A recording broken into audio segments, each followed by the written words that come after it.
In today's video, I'm going to teach you how to pay monthly with Klarna, best way, 5 minutes.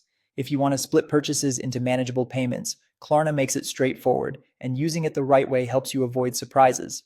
First, get the Klarna app from your device's app store and shop inside the app.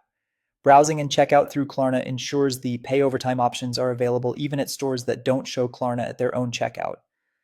The app will guide you to eligible retailers and set you up so that when you check out, the payment plan is ready to go. When you're at checkout, choose Klarna as the payment method. You'll typically see two core options: pay in 3 or 4 and financing. Pay in 3 or 4 splits your total into equal interest free installments due every 2 weeks or monthly, depending on your region. Financing, on the other hand, offers longer terms with a fixed monthly payment and may include interest. Pick the one that matches your budget and how long you want to spread the cost.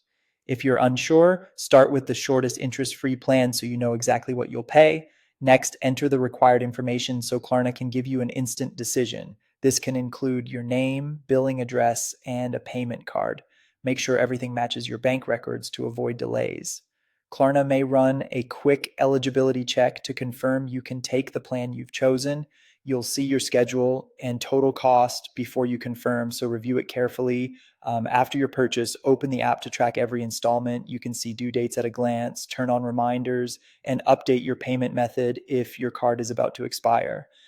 Keeping a valid card on file and enough funds available on due dates helps you avoid late fees. If your bank sometimes flags recurring charges, consider alerting them so scheduled payments clear smoothly.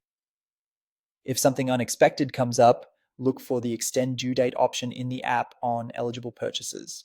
Klarna will show whether your payment qualifies and what the new due date would be. Use this sparingly so you stay on track and minimize any extra costs. It's a useful safety valve, but a budget and reminders are better long-term tools. That's it. Download the app, choose the right plan at checkout, confirm your details, monitor your schedule, and use extensions only when you need them. Shop responsibly, read the terms for your specific plan, and enjoy the flexibility without losing control of your budget.